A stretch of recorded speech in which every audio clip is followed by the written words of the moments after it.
gusto volver a saludarles y compartir con todos ustedes. Sean todos ustedes bienvenidos. Es un gozo y una alegría volver a estar aquí en la casa del Señor después de esta semana, ¿verdad? Y estamos muy alegres que el Señor nos regale días como estos que dan mucha alegría, muchas ganas de salir a compartir o disfrutar en familia, hacer un picnic incluso, o algunos hacer barbacoa. He visto por ahí algunas fotos que han salido algunos a hacer barbacoa incluso en sus terrazas.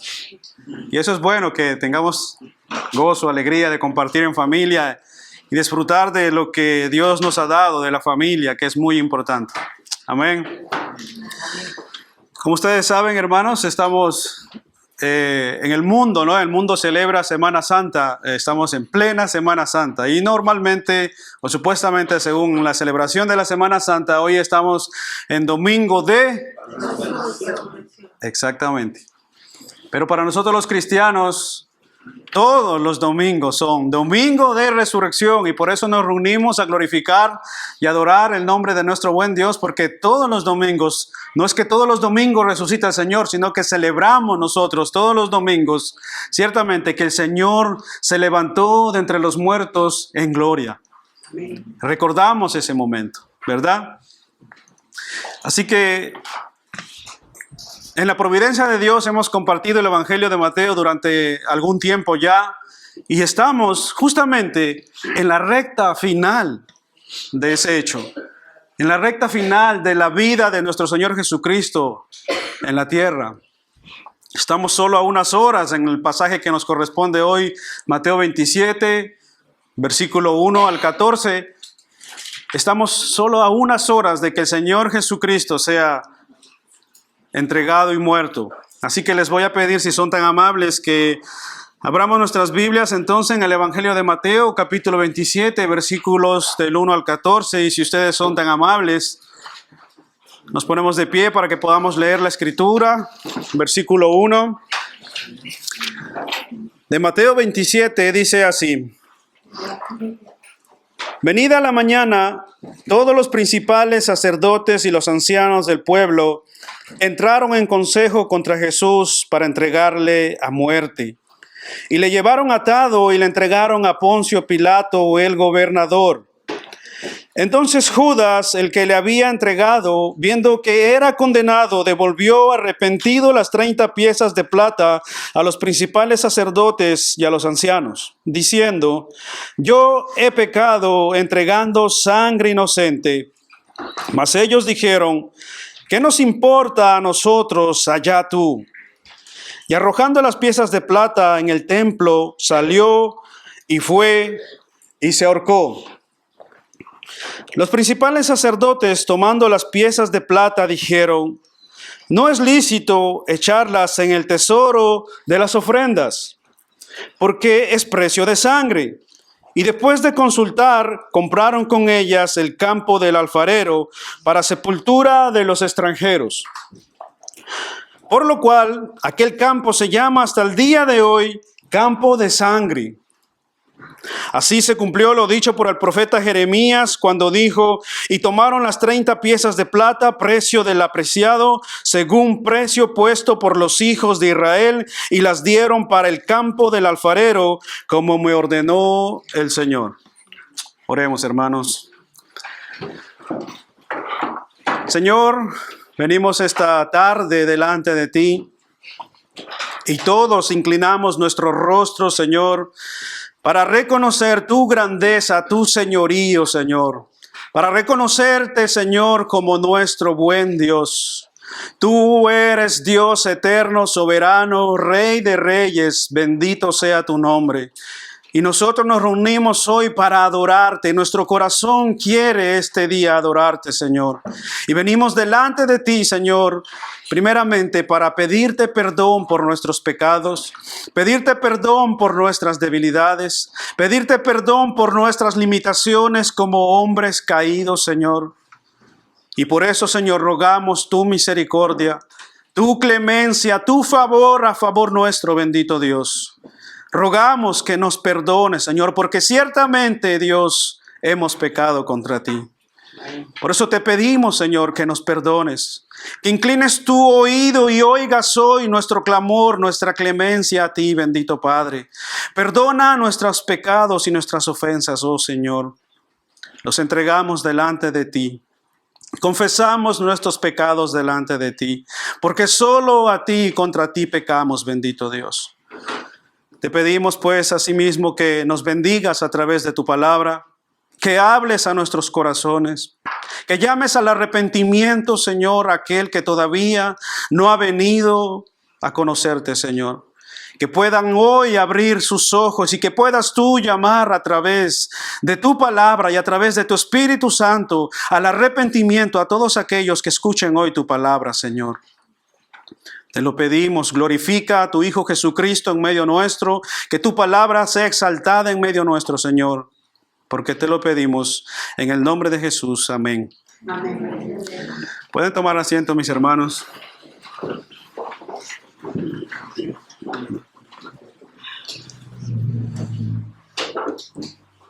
Bien, hermanos, en este pasaje veremos el segundo juicio que se hace en contra de nuestro Señor Jesucristo.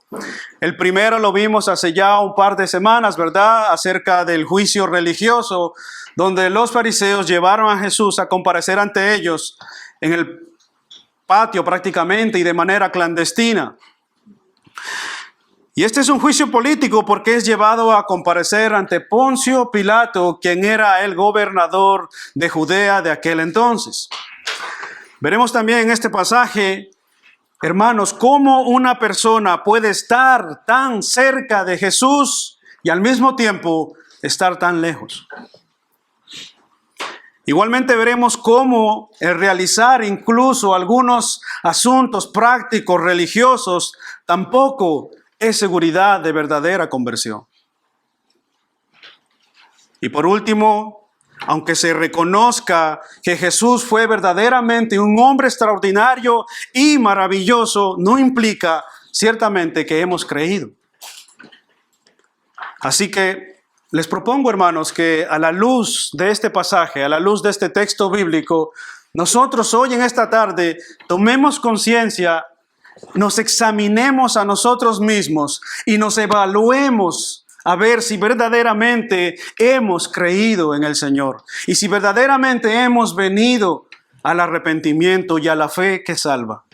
A través de este texto, yo les propongo que juntos todos nos examinemos a la luz de la palabra. Así que veamos entonces, en primer lugar, hermanos, una aparente confesión. Una aparente confesión no es seguridad de verdadera conversión. Versículo 1 al 5 dice: venida la mañana, todos los principales sacerdotes y los ancianos del pueblo entraron en consejo contra Jesús para entregarle a muerte, y le llevaron atado y le entregaron a Poncio Pilato, el gobernador. Entonces Judas, el que le había entregado, viendo que era condenado, devolvió arrepentido las 30 piezas de plata a los principales sacerdotes y a los ancianos, diciendo: yo he pecado entregando sangre inocente. Mas ellos dijeron: ¿qué nos importa a nosotros? Allá tú. Y arrojando las piezas de plata en el templo, salió y fue y se ahorcó. Hermanos, como vemos, Jesús fue llevado ante Pilato, ya que Poncio Pilato era en ese momento el gobernador de Judea y no tenían los judíos asimismo la potestad de quitarle la vida a nadie, pues estaban subordinados y sujetos a los romanos. Ellos tenían poder para legislar algunos asuntos referentes a su religión, pero no tenían el derecho de quitarle la vida a ninguna persona. Así que ellos llevan a Jesús ante Pilato para prácticamente hacer lo mismo que Poncio Pilato hizo después, lavándose las manos. Ellos querían asimismo que Pilato sea quien condene a Jesús y termine matándolo, y ellos así lavarse las manos y quitarse de encima, como quien dice, el muerto. Y así quedar bien con el pueblo y no ser perseguidos por el pueblo, porque recordemos, hermanos, que ciertamente el pueblo, había mucha gente que seguía al Señor Jesús. Por eso es que ellos hicieron igualmente un juicio de manera clandestina, para que el pueblo no supiera lo que ahí se estaba cosiendo, como dicen en España, ya que están aquí nuestros hermanos de España. Como vemos, hermanos, ellos no tenían la intención de realizar un juicio justo contra el Señor Jesús. Dice el versículo 1 que ellos, o los versículos anteriores, dice que ellos lo llevaron de manera clandestina y ahora están aquí ante Poncio Pilato y hacen cantidad de acusaciones contra Jesús para que obviamente termine siendo culpado. Ahora, mis hermanos, mientras estas cosas ocurren, Mateo abre como un paréntesis en medio de su relato para comenzar a hablar de otra persona y de otro acontecimiento.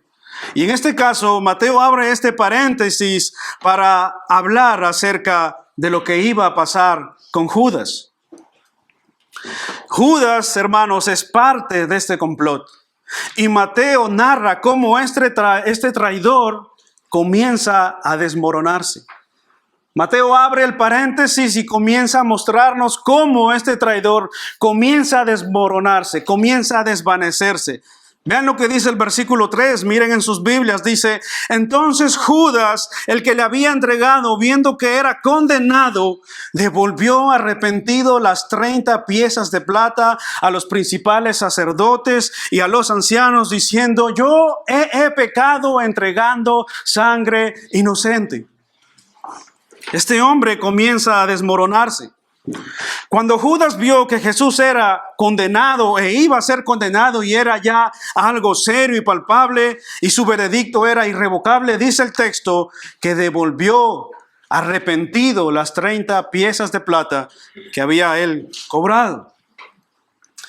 Y esta palabra, hermanos, arrepentidos, o este verbo arrepentido que Mateo usa aquí, este verbo que Mateo usa aquí de arrepentido, no es el mismo que se usa para hablar de un verdadero y genuino arrepentimiento. Este verbo que Mateo usa aquí no es el mismo que usan los escritores bíblicos para referirse a un arrepentimiento genuino. El verbo que los escritores bíblicos usan para referirse a un verdadero y genuino arrepentimiento es el verbo metanoeo, que significa cambiar la mente. Cambiar la mente, que es precisamente cuando hablamos de un genuino y verdadero arrepentimiento. Así que no es el mismo verbo que Mateo está utilizando. Mateo usa aquí otra palabra, otro verbo, y es metamelomai, que significa lamentar o entristecerse.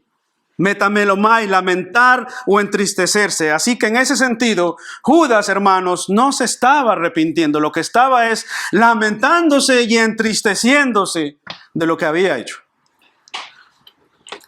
Segunda de Corintios 7, versículo 10 dice: porque la tristeza que es según Dios produce arrepentimiento para salvación, de que no hay que arrepentirse, pero la tristeza del mundo produce muerte.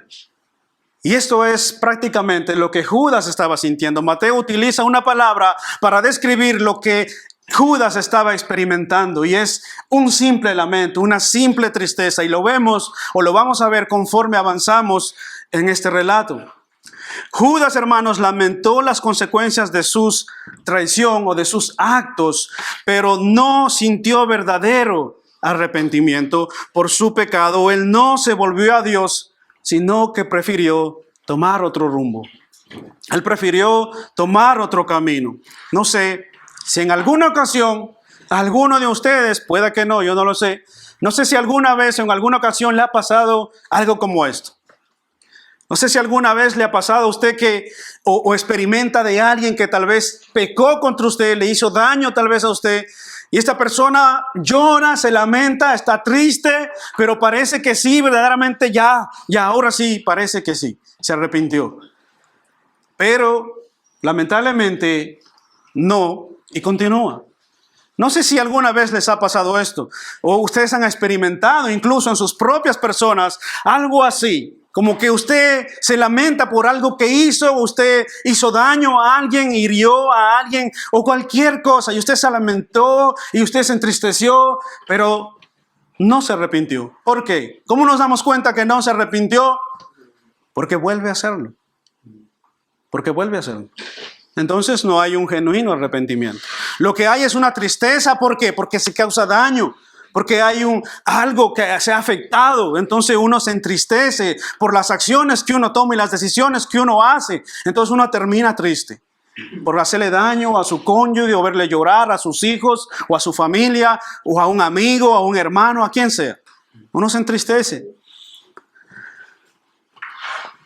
Noten, hermanos, que cada vez que vemos en la Escritura una actitud de arrepentimiento, hay, número 1, convicción de pecado. Número 2, hay confesión de pecado. Y número 3, hay abandono del pecado. Y caes de rodillas ante Dios, caes delante de Dios porque has entendido profundamente que contra quien has pecado es contra Dios y no exactamente contra tu prójimo. Así que cuando hay un genuino y verdadero arrepentimiento, primero hay convicción de pecado. Esto no le sucede a todo el mundo, esto no le pasa a todo el mundo. Hay personas que hacen el mal o que pecan y no les duele, le es indiferente. ¿Se han dado cuenta? Pero cuando hay un arrepentimiento genuino, lo que hay es convicción de pecado. Verdaderamente te sientes pecador. En segundo lugar, hay confesión de pecado. Tú confiesas esos pecados, lo confiesas. Y en número 3, hay un abandono del pecado. Hay abandono del pecado. Cuando hay un arrepentimiento genuino, pues entonces hay abandono del pecado. Si no, no puede considerarse un arrepentimiento. Caes de rodillas delante de Dios, caes humillado delante de Dios. Te das cuenta y entiendes profundamente que contra quien has pecado no es exactamente contra tu prójimo, aunque sí, sino contra quien pecas es contra Dios mismo. Vayamos al Salmo 51, hermanos, si son tan amables, brevemente, Salmo 51, para que podamos ver algo de lo que estamos hablando. Y permítanme ilustrar con este salmo lo que ocurrió con el rey David. En este salmo, hermanos, David expresa justamente un tormento, una súplica de perdón por sus pecados. Porque ciertamente David se había arrepentido. Salmo 51, versículo 1 al versículo 4 dice lo siguiente: Ten piedad de mí, oh Dios, conforme a tu misericordia, conforme a la multitud de tus piedades, borra mis rebeliones, lávame más y más de mi maldad y límpiame de mi pecado. Si ven, convicción de pecado, se ve a él mismo sucio. Versículo 3 dice, porque yo reconozco mis rebeliones y mi pecado está siempre delante de mí. Él identifica que es pecador, él sabe que es pecador, él se ve a sí mismo como rebelde. Versículo 4 dice, contra ti solo he pecado y he hecho lo malo delante de tus ojos. ¿Se dan cuenta, hermanos? Aquí vemos a un hombre arrepentido. A un hombre que ciertamente había pecado grandemente. David había cometido adulterio y asesinato. No es cualquier cosa, ¿verdad? David había cometido adulterio y asesinato y en un principio él ni siquiera se había dado cuenta. Él pasaba olímpicamente, como dicen, por ahí de sus hechos. Y pasó el tiempo. Y resulta que en una ocasión vino un profeta y vino delante de él para que él juzgara un caso. Era un caso hipotético porque Natán sabía de lo que estaba hablándole, ¿verdad? Y le dijo, dime David, ¿qué debemos hacer con ese hombre que ha tomado de lo que no era suyo? Y el rey David, como gran rey sentado en su trono, dice, ese hombre merece la muerte. Y Natán le dice, pues ese hombre que merece la muerte eres tú. Tú eres ese hombre que merece la muerte, pues eres tú quien ha pecado así en gran manera. ¿Qué pasó con este hombre David? Pues este pecado, hermanos, lo carcomió durante mucho tiempo, lo agobió durante mucho tiempo y no le dejaba estar en paz. Esto lo perseguía arriba, abajo y no podía estar tranquilo. De hecho, él llegó a decir, mis huesos se debilitan, he enfermado. Y aquí ya llega al arrepentimiento. Y por eso clama a Dios, dice, ten piedad de mí, oh Dios, ten piedad de mí. Porque se ve a sí mismo pecador. conforme a tu misericordia, conforme a la multitud de tus piedades, borra mis rebeliones, porque ciertamente Él se ha dado cuenta y ha caído en darse cuenta de que es rebelde, de que hay rebeldía y pecado en su corazón. Lávame más y más de mi maldad, límpiame de mi pecado. Se ve a sí mismo sucio, se ve a sí mismo lejos de Dios, sabe que ha caído y sabe que ha pecado. ¿Se dan cuenta cómo la convicción del pecado te confronta? No te deja estar en paz, no te deja estar tranquilo. En este ejemplo de David, hermanos, encontramos un ejemplo de arrepentimiento genuino. Un ejemplo de arrepentimiento genuino. Él reconoce sus rebeliones, entiende que su corazón no es recto, está sucio.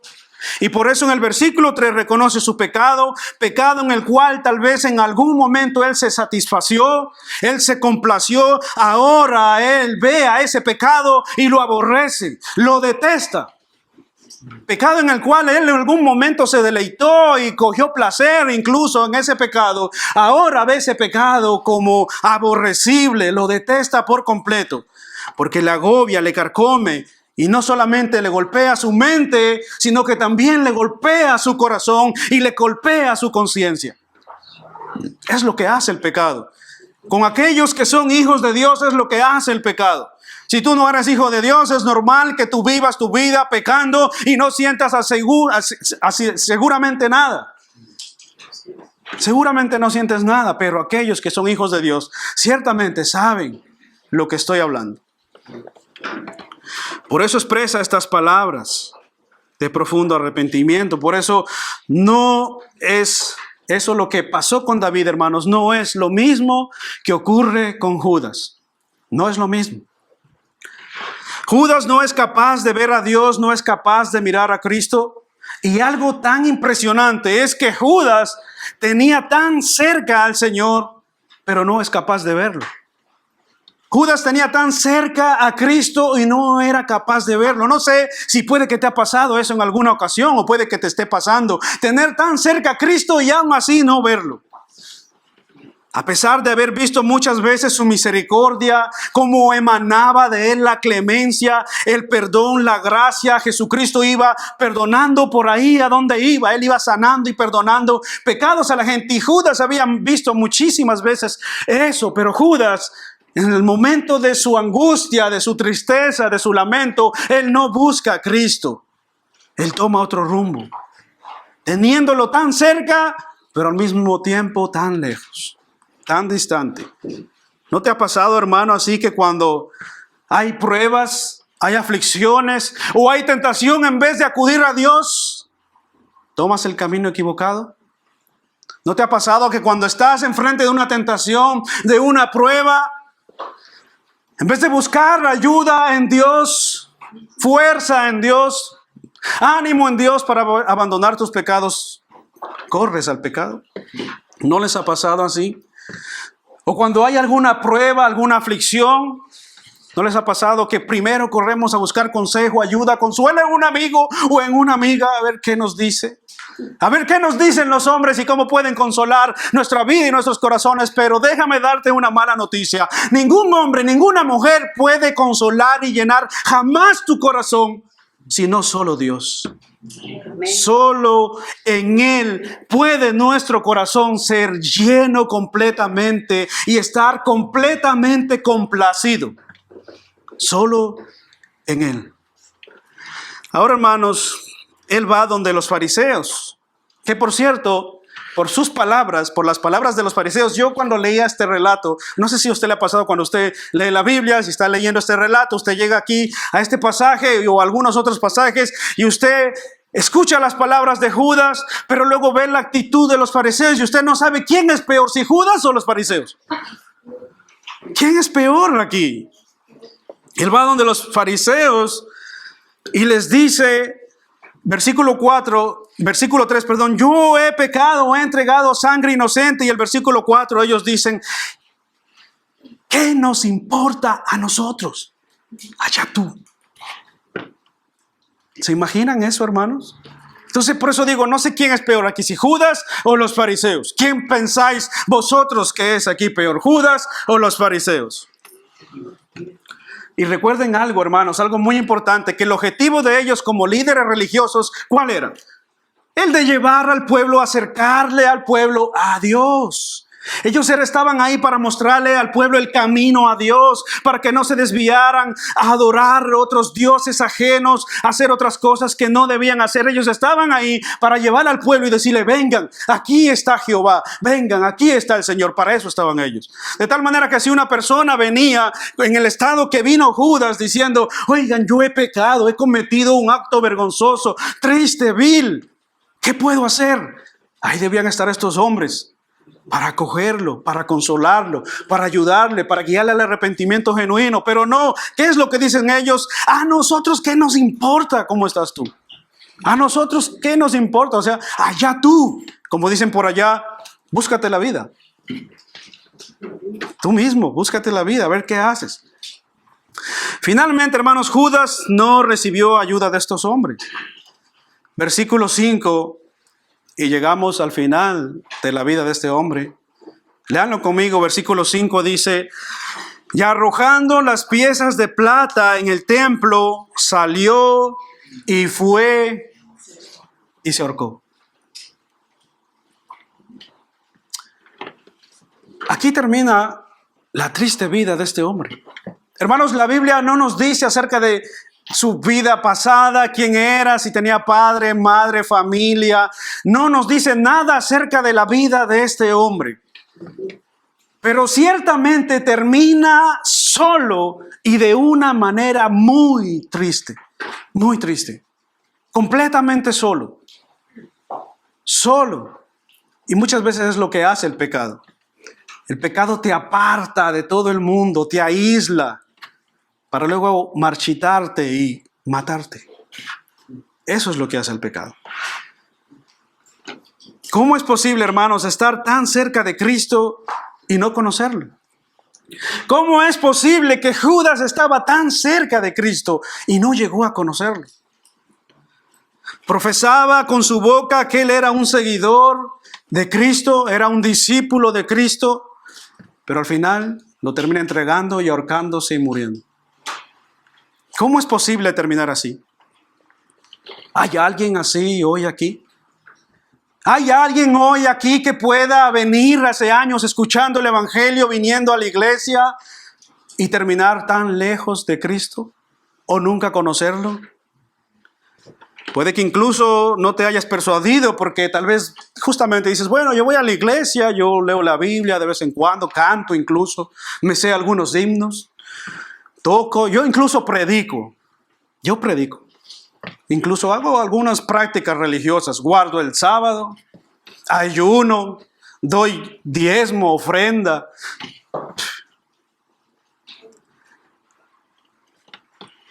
Y esto nos lleva a nuestro segundo punto, hermanos. Una aparente religión no es seguridad de verdadera conversión. Una aparente religión no es seguridad de verdadera conversión. Versículo 6 a 10, léanlo conmigo. Versículo 6 al 10 dice, los principales sacerdotes tomando las piezas de plata dijeron, oigan eso, no es lícito echarla en el tesoro de las ofrendas porque es precio de sangre. Y después de consultar, compraron con ella el campo del alfarero para sepultura de los extranjeros, por lo cual aquel campo se llama hasta el día de hoy campo de sangre. Así se cumplió lo dicho por el profeta Jeremías cuando dijo, y tomaron las 30 piezas de plata, precio del apreciado, según precio puesto por los hijos de Israel, y las dieron para el campo del alfarero, como ordenó el Señor. Hermanos, no es un secreto para nosotros lo que ya llevamos a un tiempo conociendo ya acerca de la actitud de los líderes religiosos o de los fariseos y ancianos de Israel, ¿verdad? En realidad, muchas veces, como decía antes, parecen peores que Judas. Por la actitud o por sus respuestas que tienen, muchas veces los líderes religiosos parecen peor que Judas. No sé si ustedes se han dado cuenta de eso, pero por su actitud muchas veces parecen peores que Judas. Ahora, Mateo deja claro que ellos fueron, hermanos, autores materiales de la muerte de Cristo. Ellos fueron autores de la muerte de Cristo. Y lo vemos desde Mateo 12, versículo 14 en adelante. Ellos planean matarlo en Juan 11, 45. Ellos conspiran y contratan al traidor en Mateo 26, 14. Ellos buscan falsos testigos en Mateo 26, 60. Ellos incitan al pueblo a gritar la muerte de Jesús en Mateo 27, 20. Y así constantemente vemos a los líderes religiosos planificando, conspirando, detrás insistentemente de la muerte de Jesús. Y ahora noten, hermanos, el cinismo y el colmo de la hipocresía de estos hombres. Versículo 6 dice: los principales sacerdotes, tomando las piezas de plata, dijeron: no es lícito echar en el tesoro de las ofrendas, porque es precio de sangre. O sea, ellos habían tomado incluso tal vez del tesoro para darle las 30 piezas de plata a Judas, y reconocen de hecho que este era un dinero de precio de sangre, dice, ¿verdad? Ellos reconocen que eso era un precio de sangre, y ahora ellos dicen: no es lícito, no es permitido, no es bueno ni aconsejable que echemos esas monedas que las usamos en alguna ocasión para matar a Jesús y para pagar al traicionero, y que ahora las echemos nuevamente en las ofrendas. Eso les golpeaba a ellos. ¿Se dan cuenta? Vemos entonces una aparente preocupación de no juntar el dinero de Judas que había devuelto con el dinero de las ofrendas que ya tenían. Versículo 6 dice: los principales sacerdotes, tomando las piezas de plata, dijeron: no es lícito echar esto, no es lícito hacer esto.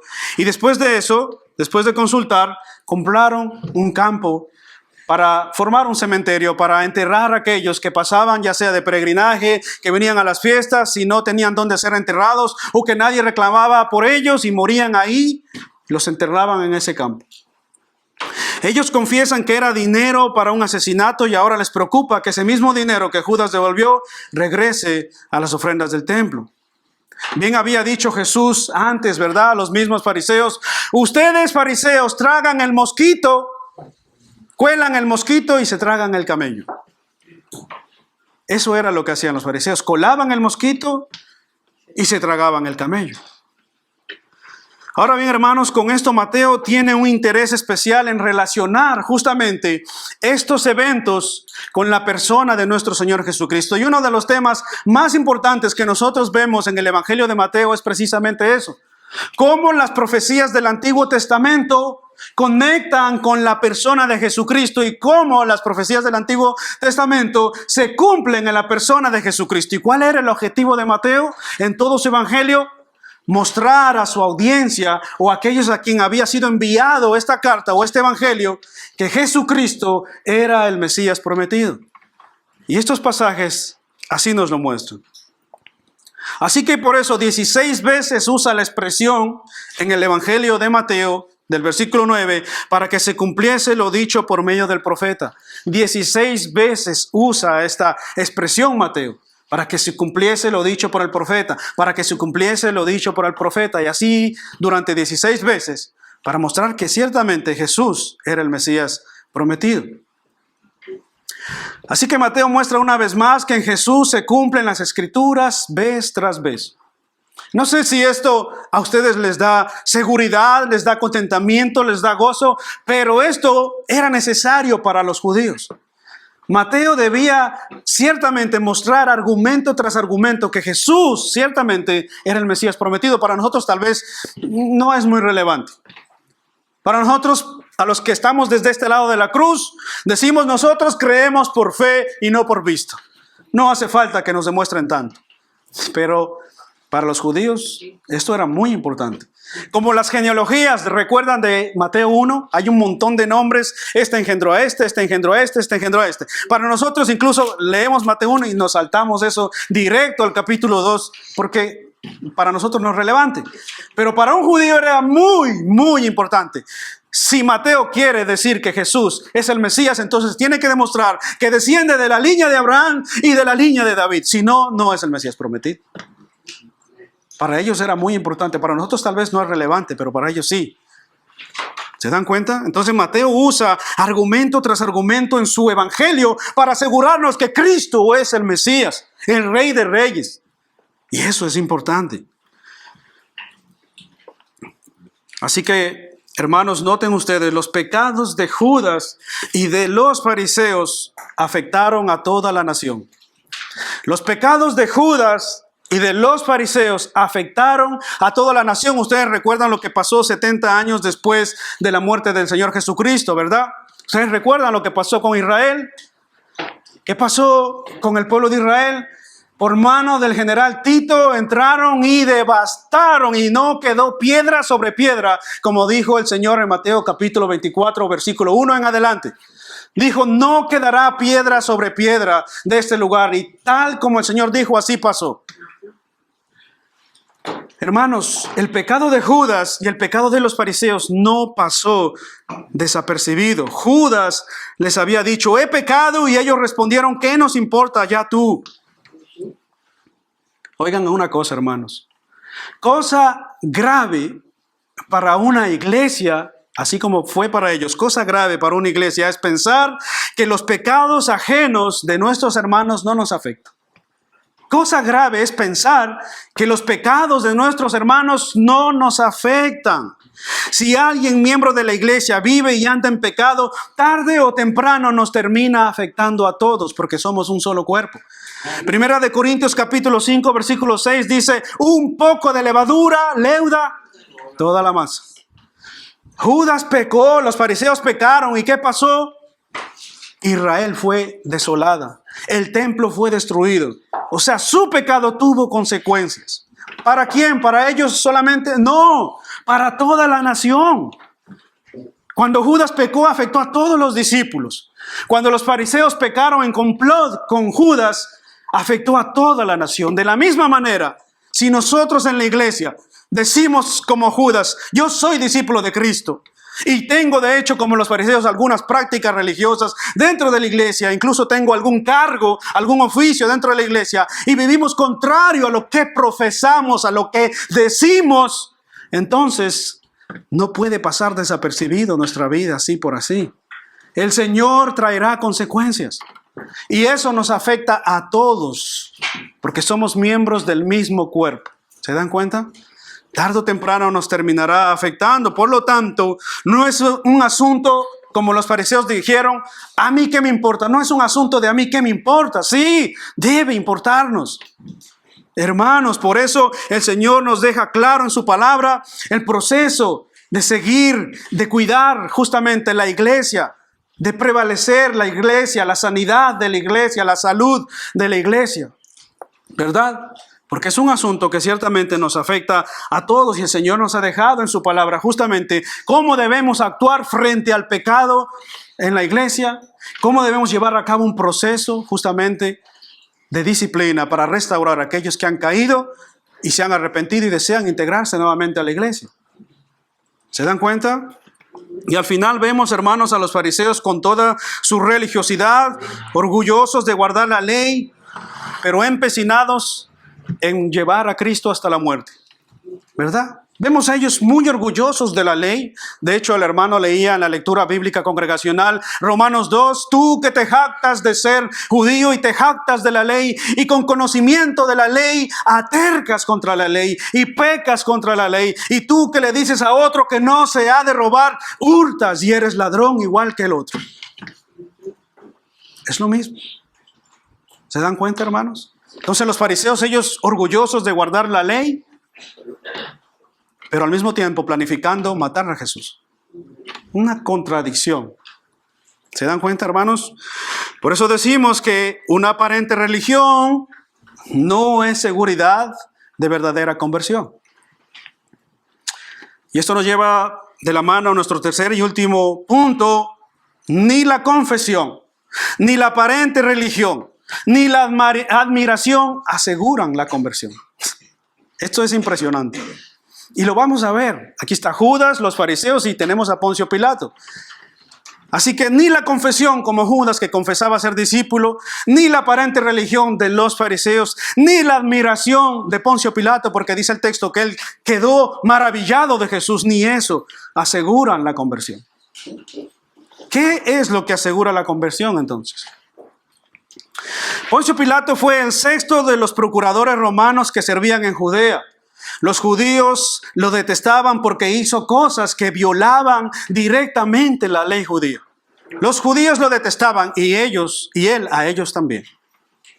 Y no tenía ningún remordimiento para matar a la gente con tal de perseguir sus propios objetivos. No le remordía la conciencia. Si él tenía que mandar a apagar una revuelta, mandaba directamente usar la espada y crucifíquenlos y mátenlos y no dejen uno. No tenía reparo en matar a los judíos. Los detestaba. Entonces vienen ante él acusando a Jesús de 3 crímenes. Dicen, número 1, que era culpable de engañar a la nación. Dicen, número 2, prohibía el pago de impuestos. Eso es lo que los fariseos dijeron de Jesús. Y número 3, afirmaba que Jesús era el rey. Y estas son las 3 acusaciones que los fariseos hacen ante Pilato de la persona de Jesús. Era culpable de engañar a la nación, prohibía el pago de los impuestos y Jesús andaba afirmando que era rey. Y aunque en Mateo no encontramos estas acusaciones, lo podemos ver en el Evangelio paralelo de Lucas, capítulo 23, versículo 2. Esto es muy interesante. Esas son las acusaciones que ellos hacen contra Jesús. Y por otra parte, hermanos, en Mateo vemos una pregunta y una respuesta sencilla. Cuando usted lee el Evangelio de Mateo sobre este punto, usted encuentra que en la entrevista o en el juicio que Pilato le hace a Jesús, encuentra una pregunta y una respuesta sencilla. Él le dice, ¿eres tú el rey de los judíos? Le preguntó y Jesús le dijo, ¿tú lo dices? Sin embargo, en el Evangelio de Juan, les voy a pedir que me acompañen ahí, el Evangelio de Juan, capítulo 18, vemos una conversación algo más extensa. Juan, capítulo 18, versículo 34.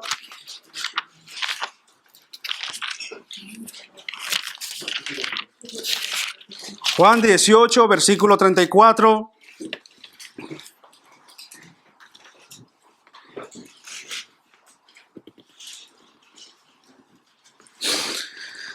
Vamos a leer del versículo 33 en adelante. Dice, entonces Pilato volvió a entrar en el pretorio y llamó a Jesús y le dijo, ¿eres tú el rey de los judíos? ¿Eres tú el rey de los judíos? Jesús le respondió, ¿dices tú eso por ti mismo o te lo han dicho otros de mí? ¿Se dan cuenta? Ahí Jesús hace otra pregunta. Pilato le respondió, ¿soy yo acaso judío? Tu nación y los principales sacerdotes te han entregado a mí. ¿Qué has hecho? Respondiendo Jesús le dice, mi reino no es de este mundo. Si mi reino fuera de este mundo, mis servidores pelearían para que yo no fuera entregado a los judíos. Pero mi reino no es de aquí. Le dijo entonces Pilato, ¿luego eres tú rey? Entonces respondió Jesús, tú dices que yo soy rey. Yo para esto he nacido y para esto he venido al mundo, para dar testimonio de la verdad. Y todo aquel que es de la verdad, oye mi voz. Y le dijo Pilato, ¿qué es la verdad? Hermanos, lo que Pilato estaba pensando era en un rey según Roma. En un rey según los estándares del rey que él conocía, ¿verdad? Un rey conforme a aquel tiempo. Si era así, Jesús no era esa clase de rey que él estaba esperando. Cuando él habló con Jesús, Pilato se dio cuenta que Jesús no era aquel rey que él estaba esperando o que él se imaginaba al menos. Jesús le explicó al gobernador que su reino y su trono no son de este mundo. Así que en esta conversación convenció a Pilato de que Jesús no era ningún hombre peligroso, ni que mucho menos era una coherencia que los fariseos de lo que estaban diciendo de la persona de Jesús. Esto es incoherente. Este hombre dice incluso, quedó maravillado, dice el texto, porque Jesús no respondía palabra. Pilato entonces dijo, ¿no oyes cuántas cosas testifican contra ti? Pero Jesús no le respondió ni una palabra. De tal manera que el gobernador quedó maravillado, quedó sorprendido. ¿Se dan cuenta? Eso es lo que encontramos aquí. Ahora bien, hermanos, ¿qué aprendemos nosotros de toda esta historia del juicio de Jesús ante Pilato? ¿Qué tiene que ver esto con nosotros, verdad? Porque al final eso pasó como hace 2000 años. ¿Qué tiene que ver esto con nosotros? Primero, el caso de Judas y el de los fariseos, hermanos. El caso de Judas y el de los fariseos es un claro ejemplo desde el desdichado fin de aquellos en quienes Satanás entra. El caso de Judas y de los fariseos es un claro ejemplo del desdichado fin de aquellos en quienes Satanás entra, especialmente de quienes tienen el corazón puesto en el dinero. Porque eso es lo que Judas buscaba y lo que Judas recibió. ¿Y qué es lo que buscaban los fariseos? Lo mismo, mantenerse en el poder, sea lo que sea y matando a quien sea. No les interesaba otra cosa que mantenerse en el poder y el poder monetario. Eso es lo que a ellos les interesaba. Olvidaban que el amor al dinero y a poseer es un gusto tan dulce y tan sutil que al final se convierte en un trago amargo de hielo. Olvidaban ellos que el amor al dinero y a poseer cosas es un gusto muy sutil y es muy gustoso que al final se convierte en un trago amargo de hielo. También en Judas vemos un claro ejemplo, hermanos, de que suicidarse para escapar de una situación difícil resulta ser un remedio peor que la enfermedad. El ejemplo de Judas nos deja ver que ante una situación adversa, una situación difícil, una situación angustiosa, suicidarse es peor, el peor remedio para la enfermedad. Eso es como escaparte de una pequeña llama de fuego para caer en un gran horno de fuego. Suicidarse no es la solución. Es como escaparte de una pequeña llama de fuego para caer en un gran horno de fuego. Y es muy importante notar, hermanos, que Judas se fue a un lugar solitario. Judas se fue a un lugar solitario. ¿Y qué tiene que ver esto? Hermanos, ay de aquel quien ha pecado o quien está pasando aflicción o que tiene problemas en su vida y está atribulado y huye a estar a solas. O prefiere estar solo o corre a estar solo, hermanos. Se marcha solo. Judas se marcha solo. Oigan algo, hermanos. Siempre habrá alguien dispuesto a ayudarte, no lo olvides. Siempre habrá alguien dispuesto a escucharte, por más grande que sea tu tribulación, tu angustia, por más grande que sea tu pecado y tu dolor. No pienses que Dios te ha desechado. Siempre habrá alguien dispuesto a escucharte. De hecho, si nadie te escucha, si nadie te presta atención, recuerda el Salmo 121 que dice: alzaré mis ojos a los montes, ¿de dónde vendrá mi socorro? Mi socorro viene de Jehová, quien hizo los cielos y la tierra. Por lo tanto, si estás atravesando alguna dificultad fuerte, alguna tribulación, alguna angustia, cualquier sea el problema que estés atravesando, no te aísles, no te quedes solo. Busca ayuda, busca. Siempre habrá alguien quien pueda escucharte. Y si no hay nadie, ningún hombre, ninguna mujer, nadie que pueda escucharte, escucha lo que dice el Salmo 121. Alzaré mis ojos a los montes. ¿De dónde viene mi socorro? Mi socorro viene de Jehová, quien hizo los cielos y la tierra. Amén. En segundo lugar, mis hermanos y amigos, tres tipos de personas, como decía antes, encontramos en este relato. Ustedes ya los han identificado, ¿verdad? Judas, los fariseos y Pilato. Judas el primero profesaba seguir a Jesús, decía: yo soy seguidor y discípulo de Cristo. Los sacerdotes se gloriaban en conocer la ley y llevar a cabo toda práctica religiosa. Y el tercero, Pilato, quien queda maravillado escuchando a Jesús, pero aún así nos damos cuenta que no le fue suficiente. En otras palabras, hermanos, ni decir yo soy discípulo de Cristo, ni tener algún cargo religioso, o venir al culto y quedarte maravillado por la persona de Jesús, hacen una conversión y un cambio en tu vida. Nada de eso asegura la salvación. Ni decir soy discípulo, ni tener algún cargo, alguna práctica religiosa, incluso quedar maravillado de la persona de Jesús porque lo has escuchado tal vez de lo amable y amado y maravilloso que fue este hombre, no es suficiente. Si no puedes verte como David, sucio delante de Dios, desdichado por tus pecados, abrumado por ellos, y si no ves la necesidad de un Salvador, y si no entiendes que estás en bancarrota espiritual, simplemente, hermano o amigo que nos visitas, tu destino final es un destino incierto. Hasta que no percibas la necesidad de tu corazón, hasta que no veas justamente que tu estado, el estado de tu alma es bancarrota espiritual, hasta que no te veas a ti mismo como pecador, nunca vas a desear a Jesucristo como Salvador. En palabras de Thomas Watson decía, hasta que el pecado no te sepa amargo, la gracia de Dios no te sabrá dulce. Hasta que el pecado no te sepa amargo, la gracia de Dios no te sabrá nunca dulce.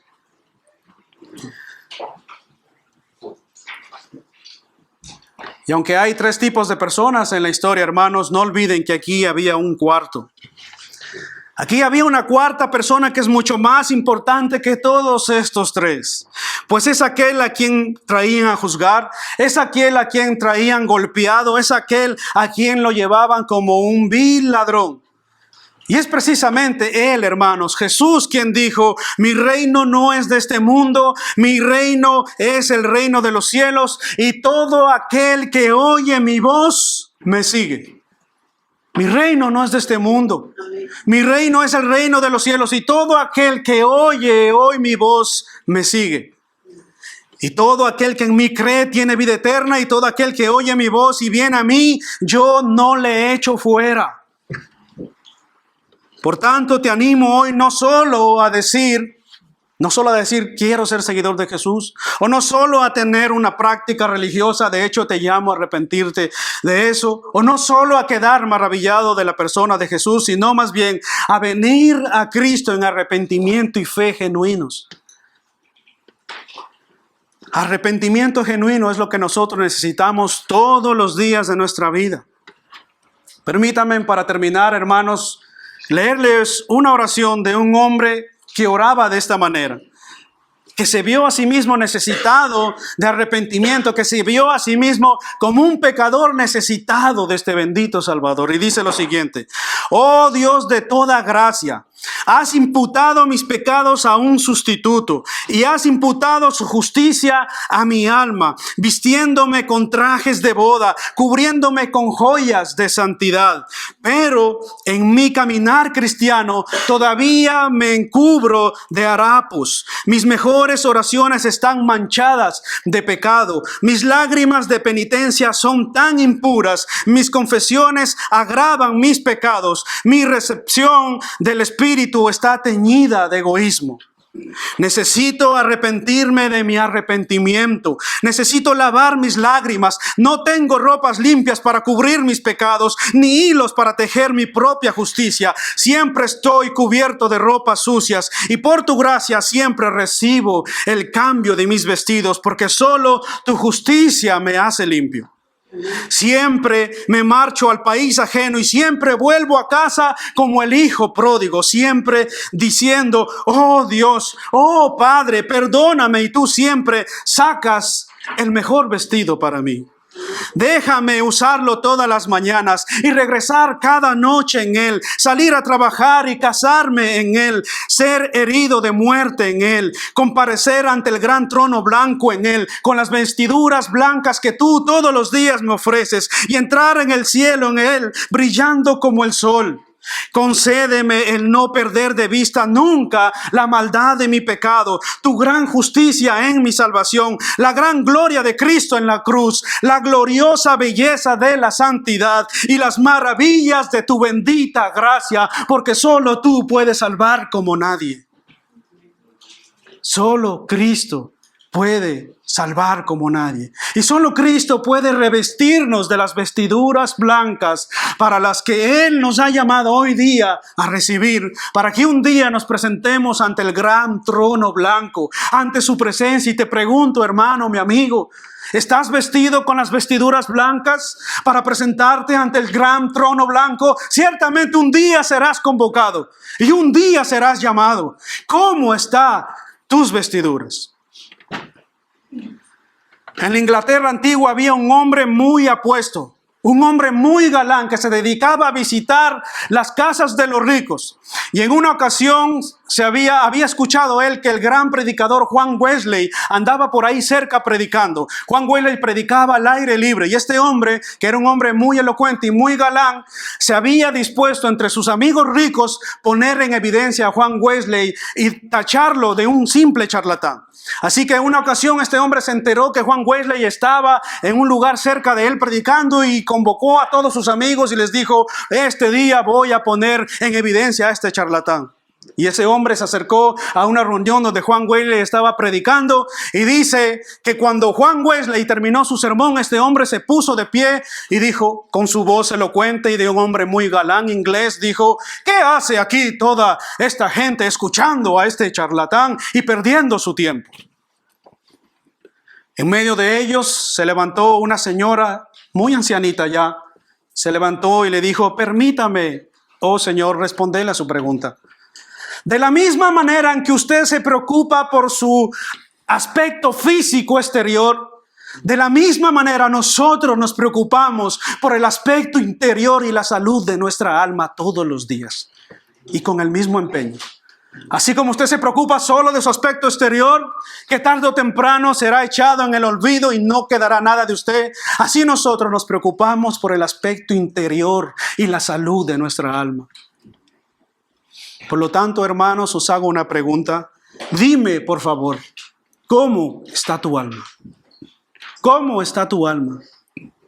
¿Está lista? ¿Está preparada para presentarte ante Jesús? ¿Ante Dios? ¿Ante tu Señor? Está puesto para el hombre morir una sola vez y después del juicio, es lo que dice la Escritura. Por lo tanto, te animo. Hoy es el tiempo y hoy es el día de venir en arrepentimiento y fe. El Señor Jesús está abierto sus brazos todos los días para que nos acerquemos a Él y acudamos a Él en arrepentimiento y fe. Y cambiemos así nuestras vidas y transformemos así nuestros corazones. Solo por Él y por medio de Él no hay otra persona en el cual podamos ser salvos. Solo en Jesucristo. Así que joven, niños, adultos, ¿qué les parece si oramos y nos encomendamos a Dios?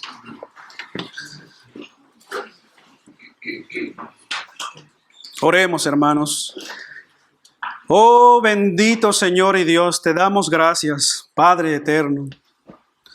Te damos gracias por tu Hijo Jesucristo, Señor, quien tomó nuestro lugar en la cruz, bendito Dios. Nuestras vestiduras eran sucias, harapos, bendito Señor. Nuestro corazón lejos, desviado de ti, Señor. Enemigos tuyos éramos, dice tu palabra, Señor. Y estando muertos nosotros en nuestros delitos y pecados, tú tuviste misericordia, Jesús. Por eso te damos gracias por tomar nuestro lugar en la cruz, Señor. Cuando nosotros merecíamos la condenación eterna, el pago de nuestros pecados era la muerte eterna, Señor. Tú tomaste nuestro lugar. Abandonaste tu trono, Señor. Siendo santo, caminaste entre los hombres. Te humillaste a tomar una forma de hombre y caminaste obediente hasta la muerte y muerte de cruz, Señor. Por eso te damos gracias por tu sacrificio, por tu amor, Señor. Ayúdanos, oh Dios, a no solamente decirnos de boca, Señor, que somos seguidores o discípulos tuyos, Señor. Ayúdanos a no guardar una apariencia religiosa, Señor, porque para nada sirve y para nada aprovecha, Señor. Ayúdanos a sí mismo a no quedar solo maravillados por la persona de Jesús, sino, Señor, a venir en arrepentimiento y fe, Señor. A acudir a ti en arrepentimiento y fe, Dios mío. Porque solo tú puedes salvarnos, Dios. Nos ponemos en tus manos y oramos, Dios, para que haya salvación, conversión en medio nuestro. Te lo pedimos en el nombre de Jesús. Haz tú la obra en nuestros corazones, Señor. Tu palabra ha sido expuesta y predicada. Que tu Espíritu Santo convenza de pecado, oh Dios. Te lo pedimos en el nombre de Jesús. Amén. Que el Señor les bendiga, mis hermanos.